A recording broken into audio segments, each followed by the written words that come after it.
வணக்கம் தமிழ் சொந்தங்களே, விவசாயம் மற்றும் விவசாயம் சார்ந்த தகவல்களை தொடர்ந்து தெரிந்து கொள்ள நம்ம தமிழ் வேளாண்மை சேனலை மறக்காமல் சப்ஸ்கிரைப் பண்ணிக்கோங்க. இன்றைக்கி நம்ம என்ன பார்க்க போகிறோம்னா, நாட்டுக்கோழி வளர்ப்பு இலவச பயிற்சி வகுப்பு பற்றி தாங்க பார்க்க போகிறோம். ஒரு காலத்தில் வீட்டோட பொருளாதாரத்தை மேம்படுத்துறதுக்கு ரொம்ப உதவியாக இருந்தது இந்த நாட்டுக்கோழிகள் தாங்க.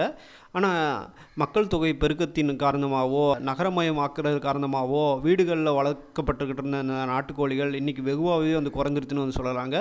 வணிக ரீதியாக மட்டும்தான் இப்போலாம் பார்த்திங்கன்னா கோழிகளே வளர்க்கப்படுது. அதுலேயும் பார்த்திங்கன்னா இந்த பாய்லர் கோழிகளோ லேயர் கோழிகளோ வந்த பிறகு பெரிய லெவலில் நாட்டுக்கோழி இனங்களே அழிஞ்சிருச்சுன்னு சொல்லலாங்க. ஏன்னா நாட்டுக்கோழிகளை பொறுத்த வரைக்கும் எண்ணற்ற வகையான சிறப்புமிக்க இனங்கள் ஒரு காலத்தில் நம்மகிட்ட இருந்துச்சுங்க.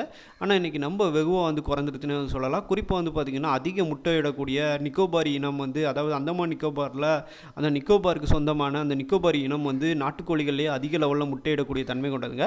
அதே போல் நாட்டுக்கோழிகள்லேயே அதிக லெவலில் மருத்துவத்தன்மை நிறைந்தது.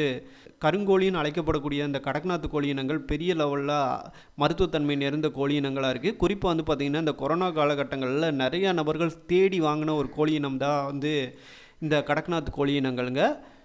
முன்னாள் கிரிக்கெட் டீம் கேப்டனான மகேந்திர சிங் தோனி அவர்களே அவர்களோட பண்ணையில் பெரிய லெவலில் இந்த கடக்நாத் கோழி இனங்களை வளர்க்குறாரு.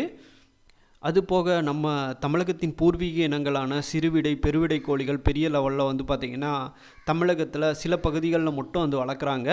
இதெல்லாம் பார்த்திங்கன்னா மேம்படுத்தி பெரிய லெவலில் வணிக ரீதியாக செயல்படணுங்கிற நோக்கத்தில் நிறைய அரசாங்கம் பார்த்திங்கன்னா பெரிய லெவலில் இது போன்ற நாட்டுக்கோழி இலவச பயிற்சி வகுப்புலாம் கொடுத்துக்கிட்டு இருக்காங்க. அதனால் முடிந்த லெவலுக்கு கலந்துக்கோங்க. இதில் பார்த்திங்கன்னா நிறையா வகையான விஷயங்கள் சொல்லித்தர இருக்காங்க. குறிப்பாக பார்த்திங்கன்னா இந்த கோழிகள் வளர்ப்பில் ரொம்ப முக்கியமே இந்த நோய் தாக்குதல்கள்லேருந்து கோழிகளை காப்பாற்றுறாங்க. ஏன்னா கோழிகளை பொறுத்த வரைக்கும் ஒரு கோழிக்கு நோய் வந்துன்னா அடுத்தடுத்து எல்லா வகையான கோழிகளுக்கும் நோய் பெரிய லெவலில் பொருளாதார இழப்புகளை அந்த வளர்க்குறவங்க சந்திப்பாங்க. அதனால் எந்தெந்த பருவத்தில் என்னென்ன மாதிரி நோய்கள் வரும், அந்த நோய்களுக்கு எந்தெந்த மாதிரி முன்னெச்சரிக்கை நடவடிக்கை எடுக்கணுங்கிறதெல்லாம் இந்த போன்ற பயிற்சி வகுப்புக்கெலாம் நீங்கள் கலந்துக்கிற போது சொல்லி தருவாங்க. அதுபோல் பார்த்திங்கன்னா என்னென்ன மாதிரி உணவுகளை கொடுக்கணும், இந்த மாதிரி நிறைய வகையான விஷயங்களை இது போன்ற பயிற்சி வகுப்பில் சொல்லித்தர இருக்காங்க. அதனால் மறக்காமல் கலந்துக்கோங்க. இந்த பயிற்சி வகுப்பு எங்கே நடைபெறுதுன்னு பார்ப்போங்க. நாட்டுக்கோழி வளர்ப்பு இலவச பயிற்சி வகுப்பு நடைபெறும் இடம் பஞ்சாப் நேஷனல் வங்கி உழவர் பயிற்சி மையம், பிள்ளையார்பட்டி, சிவகங்கை மாவட்டம். தொலைபேசி எண் 9488575716. இந்த எண்ணின் மூலம் முன்பதிவு செஞ்சுக்கோங்க. இந்த காணொலி உங்களுக்கு பிடிச்சிருந்தால் மறக்காமல் லைக் பண்ணுங்கள். இது போன்ற காணொலிகளை நீங்கள் தொடர்ந்து பார்க்க நம்ம தமிழ் வேளாண்மை சேனலை சப்ஸ்கிரைப் பண்ணிக்கோங்க. நன்றி.